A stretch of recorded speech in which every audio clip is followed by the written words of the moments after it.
season that had so much promise, and it all fell apart. Toxic tragedy. Armageddon. No regrets. It happens. People want to have some hope of what may happen in the future, but it's hard for me to say. How do you know? Durant has had enough. When it's time to go. Requested a trade. Run this course, you foul for the Porsche, you hop in the Porsche and get on the road. I can't worry about what people say. I just focus on me. You built different, man, I feel different, even chill different when I walk side. We laugh and I breeze past and I might blast on the future. When they find out that you lie, you're out of time. Even after all the drama surrounding Kyrie's availability last season, which led directly into a disappointing first-round exit in the playoffs, Kevin Durant's next destination was not supposed to even be a thing during this summer's free agency frenzy. But nonetheless, here we are. But where's KD, though? Well, as of right now, he's still with Brooklyn, despite making his desire to leave the borough very clear to Nets owner Joe Tsai in a meeting on Thursday. The issue, however, for both KD and the Nets is that according to ESPN's Brian Windhorst, KD and Kyrie still want to play together, just not in Brooklyn, a scenario that makes trading one of the league's top 5 players way more difficult than it should be. Drama. Damian Lillard, he only played 29 games last season. It stopped Blazers from signing him to a 2-year, $122 million extension. It means Lillard is staying in Portland through at least 2027. There is a player option the final year of that deal. And yeah, you heard it right. It's 2 years with an average annual value of $61 million. That is the largest for any contract in NBA history. It's also the continuation of a trend because 5 of the 6 highest average annual value contracts, they just happen to be agreed upon this off. Some hoops where it's hot. Summer League in Vegas. Hornets, Pacers, 6th overall pick, Benedict Mathurin, making his Summer League debut and going to work. 8 points in the first quarter, a couple of them threes. Indiana had the early lead. Then Mathurin, so step back, knocks it down. So we had 10 in the first half, and his squad had a 5-point lead at the break. Third quarter we go. Chris Duarte off the backboard to Mathurin. He knows who the people came to see. Can we see that one more time? Because these young kids are bouncy. That was such an easy dunk for him. 96-84. Mathurin goes for 23 and 4. Bradley Beal has already spent 10 years with the Wizards. He says he wants to win a title. He wants to do it in D.C., and that's why he's staying on for an extra 5. There are probably 251 million other reasons why he's willing to stay, but Beal was drafted by the Wizards in 2012. Together, they've made 5 playoff appearances. The contract is easy to talk about, but Beal wasn't interested in that today. It's kind of a weird time, too, because just the climate of the world we're in. You know, it's real tough for me to be super excited, right? We have Brittany Griner in Russia still, right? Highland Park just lost 6 or 7 lives, right? My hometown, St. Louis, from July 1st to July 5th, there were 22 shootings.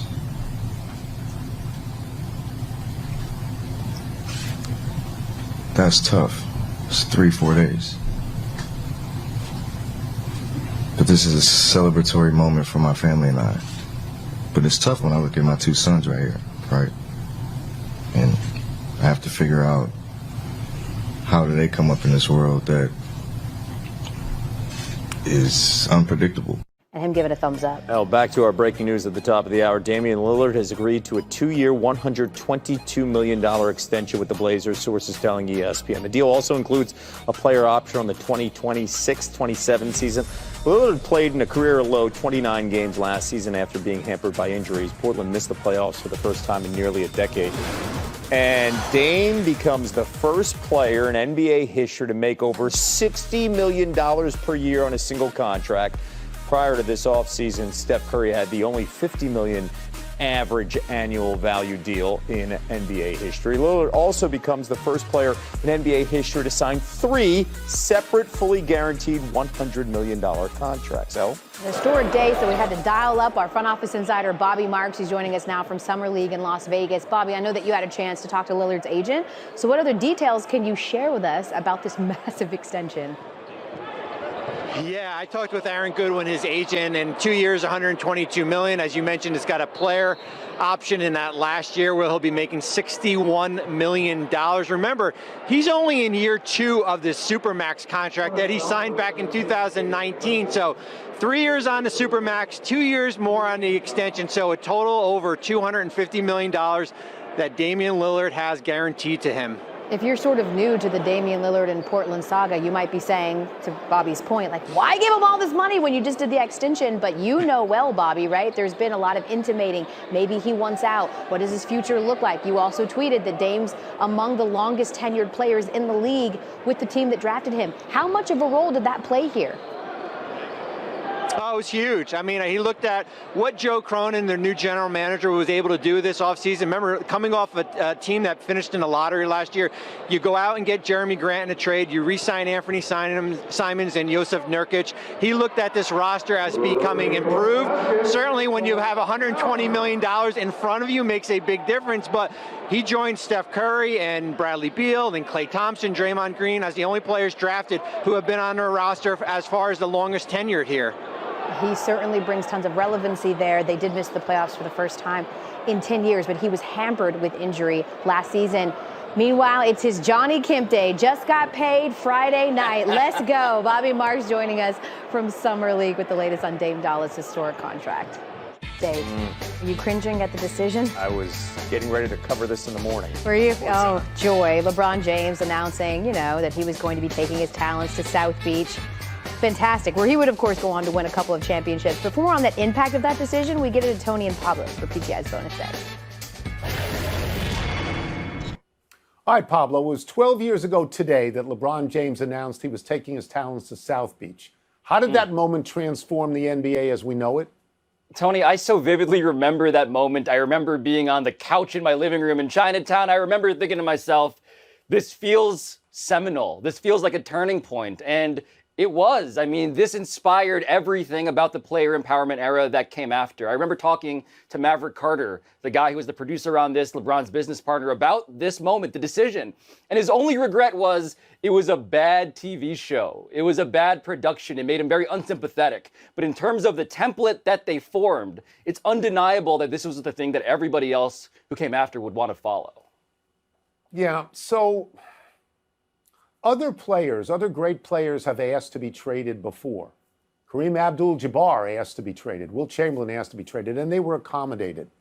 But LeBron James, having watched basketball in the NBA as long as I have, LeBron James is really the first have talent, will travel guy. I mean, he upheld his end of the bargain everywhere he played. I give him all the credit in the world for that. Won a title everywhere. But when he was ready to go, he was ready to go. And he was part of the first super team put together by LeBron and Pat Riley in Miami when they brought in Chris Bosh and they already had Dwayne Wade. And that set the stage for all other sorts of super teams that people are trying to put together. I don't want to be critical of LeBron. I think in his wake, basketball has been hurt. But not by LeBron, because he has honored everything. I think it's lesser talents and lesser people who have corrupted all that LeBron did. Do you agree with that by any chance?